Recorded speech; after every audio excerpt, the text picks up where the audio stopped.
I feel that we were stereotyped, just right off the bat. They're getting pushed from behind instead of a helping hand on the shoulder. A Valley family coming forward tonight saying they were unfairly investigated by the Arizona Department of Child Safety.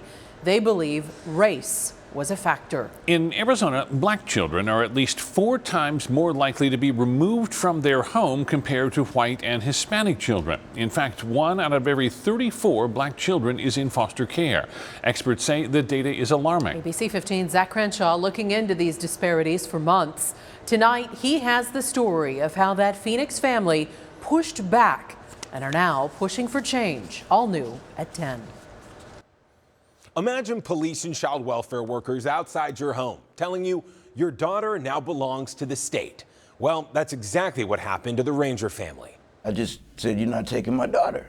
In the end, this little girl never left her parents' home. But the stress and trauma inflicted in the midst of intense medical care has some questioning why DCS pursued the case, how they went about it, and if their investigation is an example of a more systemic problem. Kevin and Khadijah Ranger have 5 beautiful girls. They're all 2 years apart. The youngest is Queen. She's real funny. She loves nature, running. You know what that is? But one day, she stopped running. Around July of 2020, we noticed that she was limping. Kevin and Khadijah took Queen for x-rays at St. Joe's. Doctors referred the parents to PCH.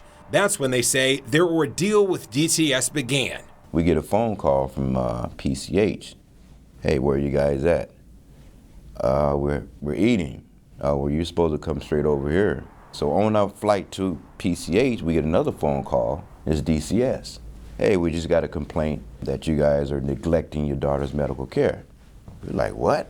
In the report, DCS wrote Phoenix Children's staff called them because the parents left against medical advice. Kevin allegedly telling doctors that day, quote, "Queen has been through enough. We'll be back Monday."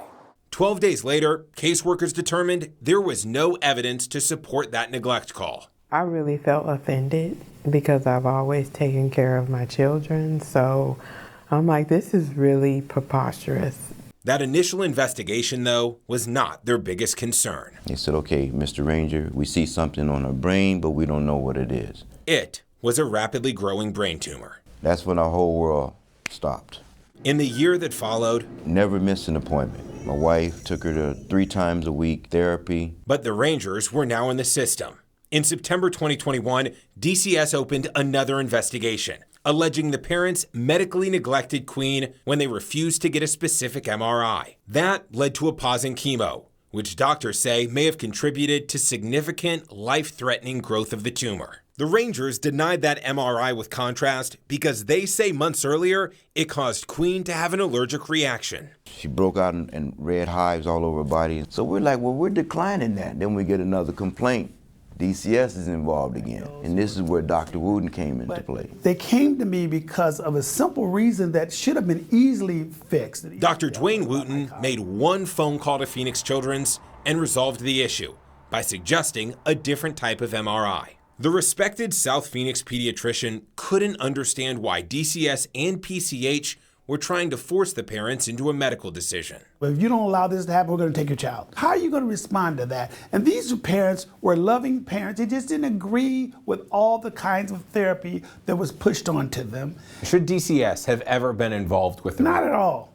But on September 27, 2021, a DCS caseworker showed up at the Rangers' home alongside Phoenix PD. This time I'm going to give you a notice of removal. The state employee was looking to take Queen that evening. We do have now custody of your daughter. But she was at a birthday party with her sisters. "Can you take us where she is? We're going to go and pick her up." I said, "Well, that's not going to happen." DCS even filed a missing juvenile report with Phoenix PD. But days later, the parents fought back in court, and Queen was never taken. In fact, 3 months later, the judge closed the case for good. I think there was a lot of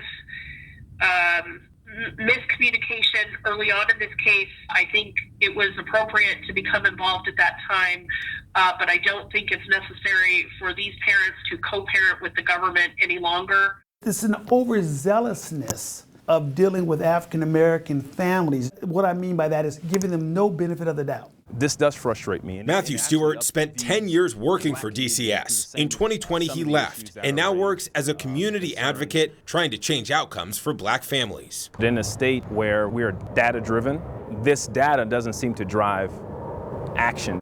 Data from 2021 shows, based on population, black children are at least 4 times more likely to end up in foster care compared to white and Hispanic kids. We're keenly aware of that, and that's why we're engaged in these conversations. DCS Director Mike Faust says addressing the ongoing racial disparities is a top priority. Personally, I spend 15 to 20% of my time specifically on this. Family engagement is critical to the work that we do, and we continue to get better at it, but we still got a long way to go. The director couldn't speak about the Ranger case, but acknowledged distrust plays a role in outcomes. We come to the door thinking we're coming to help, but if the family on the other side of the door says we're here not to help, we have to figure that one out. January 11th, 2022. 5 days after her 7th birthday, the Rangers took Queen in for laser surgery at Banner Desert Medical Center. Banner said they can go in and debunk the tumor. After the operation, the surgeon delivered the news.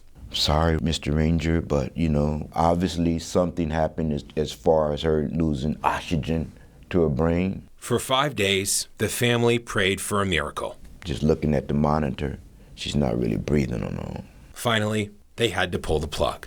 9:04, they unplug it. I picked my daughter up.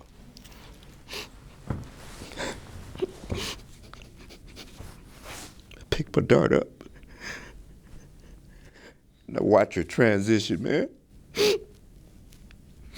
Going through all this trauma with DCS, and then on top of this, we lose our daughter anyway. In her final months, Queen, her sisters, and their parents were all worried about being separated. Dr. Wooten says it's a tragedy they weren't able to savor those final moments as a family. It should have been something more like, she's probably going to die. What's going to be her quality of life? And let's see what we can do to bridge that gap. Are you optimistic that there will be change? No, I'm not. I'm just not. Zach Crenshaw, ABC 15, Arizona. We reached out to Phoenix Children's Hospital for comment. Like DCS, they couldn't talk specifics about the Ranger family, but said in part Phoenix Children's has a duty to report situations where we believe patient safety may be compromised, particularly in order to save a child's life. When our physicians and staff members encounter such situations, we are legally obligated to notify the proper authorities.